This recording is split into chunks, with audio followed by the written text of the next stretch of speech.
back. So, it is an anniversary of Breonna Taylor's death. That is the lady who was working in cahoots with her boyfriend as drug runners, dealers, and she was helping keep his drugs in a safe place and was an accomplice in his crimes. And then the police received a no-knock warrant, but despite that, decided to knock on the door anyway and announce themselves. No answer, so they entered the property, at which point the boyfriend, who was there as well, decided to shoot at the police officers, shooting one in the leg, thankfully not hitting the artery, so it wasn't going to end up killing the officer. And in response to the active shooter, the other two police officers there returned fire in total with 32 rounds, and they didn't hit the man shooting at them, but they did put 5 rounds into Breonna Taylor herself, the accomplice in the drug crimes, killing her. So that's what happened. There's the context for it. However, the most important thing about all of this, for the people protesting, is not anything I've just laid out. It is instead that the police officers were white and Breonna Taylor was black. Guilt and innocence don't matter in any of this. All that matters is the outcome is a white person survived and a black person died. And that is essentially what they're protesting at. It really is. Quite literally. It definitely is. Even if you give them the most charitable benefit of the doubt of Black Lives Matter, and you take that and just at its word instead of looking into the communism roots of it, then their stance on that is to say that black lives are more important or matter more, and therefore you've got to denigrate other lives in order to bring up black lives, or at the very least drag everyone down to the lowest common denominator of the worst black life imaginable. That is the point of it. It's not at all lives matter, obviously not, otherwise they would say that.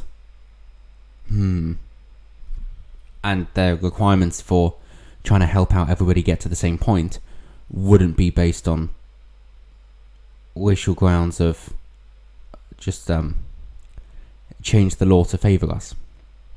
Right, okay. So, what happened? Well, there were a couple of protests, in particular in Louisville, Kentucky, where Breonna Taylor was, and also in Los Angeles near Hollywood. And as they say, an LAPD patrol car runs over 2 protesters. It doesn't, and seeing as that's in the headline, just to clarify, how about we scroll down to see what happened from the tweet here. And this is quite literally it.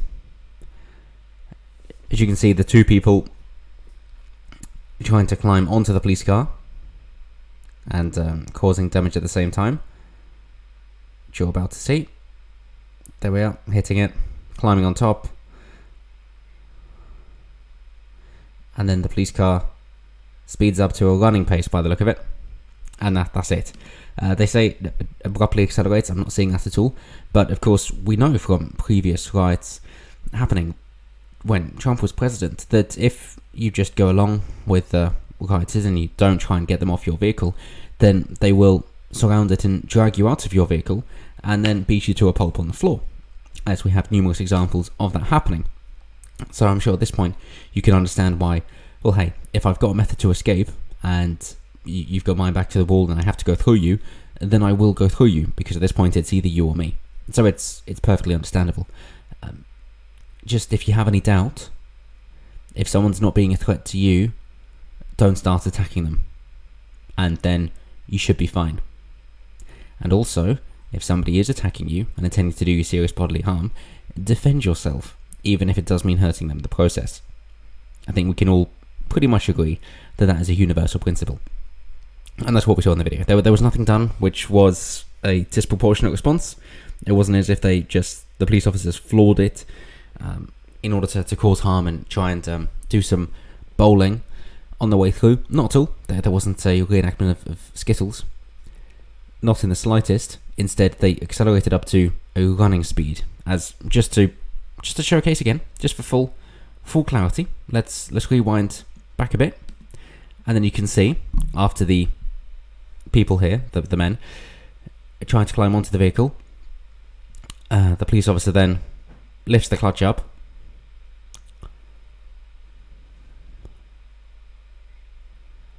And then we're about to pan away, but you can see the people running after them, and the distance is not being increased, which means the police car is going as fast as a running person. That's it. They accelerated from a walking pace to a running pace significantly slower than you can go from a walking pace to a running pace. Good. So if somebody fell off, it would be like they tripped over while they were running. There's not going to be any serious harm there. So good. That seems to be a fine way to deal with it. Not how it's being reported, of course. That's not running over, but I just thought I should share that full context. So, Breonna Taylor was shot dead by police during a botched raid in Louisville, Kentucky on March 13th, 2020. Yes, it was botched because a man fired back. They were not able to take out him, but instead they took out his accomplice. Thousands joined marches across the country to commemorate the first anniversary of her death Saturday, which is funny really, isn't it? Because weren't they supposed to be protesting against Trump, and it was because of Trump's America and he was very divisive? Whereas now Biden's in office, this shouldn't be happening anymore, except, well, of course it is. As we knew all along, that Antifa will take any and all victories they can with the goal of getting to the final communist utopia. And there are no bad tactics, only bad targets. So if Biden's in office, well, he's not far enough left, and therefore he's just another target in order to get to their communist utopia. And yes, I combine Antifa and BLM. Their roots are very, very similar. So protesters took to the streets to demand police reform and an increase in racial supremacy. While the majority of demonstrations were peaceful, some spiraled out of control. And I love the meme of peaceful protesters, but it gets even better. It really does, because of course they had placards around that they would carry in order to try and show their message, so that when photographs are taken, like they are here, you can kind of understand what it is that they're going for, what they want, like never forget, things like that. Fair enough. And therefore it's more difficult to be taken out of context if you have a small slogan there in order to state it, and then other people can see it afterwards. So that's brilliant. It's a great idea. However, there are a few "no justice, no peace" signs, which is made all the funnier when down on one of these photos, the caption along with a "no justice, no peace" sign is to say, "Oh, it's a peaceful protest." So, is the sign lying, or are you misrepresenting them? What exactly is the point here? But I think personally, obviously you can see burning buildings and damage and attacks and people dying and all that, but just the fact of trying to say, yeah, they're chanting for no peace during this peaceful protest. And you think, well, hang on a minute, who's saying what here?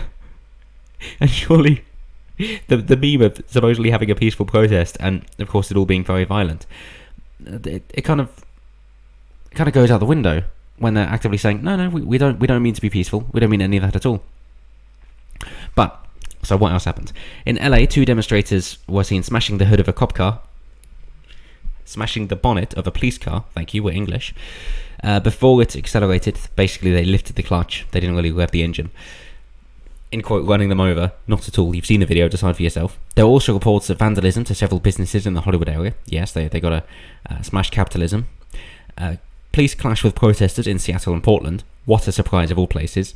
And in New York, one bystander was left injured after a protester smashed up the outdoor seating area of a restaurant. You've seen the photo below. A unlawful assembly was declared by police in Louisville, Kentucky, after armed protesters blocked traffic. An arson investigation is underway after a fire in a vacant Louisville church, several blocks away from the protests.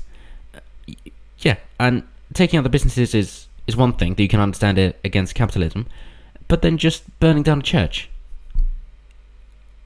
This is far more difficult to draw similarities to it, as in try and understand the intentions of it. So they're trying to strike down capitalism, so they don't care for private businesses. But then burning down a church, this just seems to be far less political than it's just terrorism, really. It's either a madman who's just loves burning things and therefore saw an opportunity to cause some damage and therefore picked a big building that was a church, or it's just, get away with whatever and therefore will burn down anything that I can because nothing is sacred and nothing is safe. But I think I'm going to leave it there. At this point, you know what the Breonna Taylor story is. I've made a couple of videos on it before, so you can feel free to look back through the back catalogue to get a better understanding of exactly the situation that unfolded there. But do let me know down below what else you've heard about this and how well reported you think it is, given what we've gone through today as a wrap up. I'm very intrigued to see what you guys have to say below, and especially to do with the video that I've showed you a couple of times now. If you think that it is, as one activist here, LAPD just ran over 2 protesters at the Hollywood Breonna Taylor March, if you think that's true, or if you think that, as they reported here from the Daily Mail, the cop car then slowly started to move with the men still smashing the hood before it abruptly accelerated, throwing the men onto the road. If you think that is true either, given what you've seen, let me know down below. I was intrigued to hear what you guys have to say. But as always, until next time, have a good one.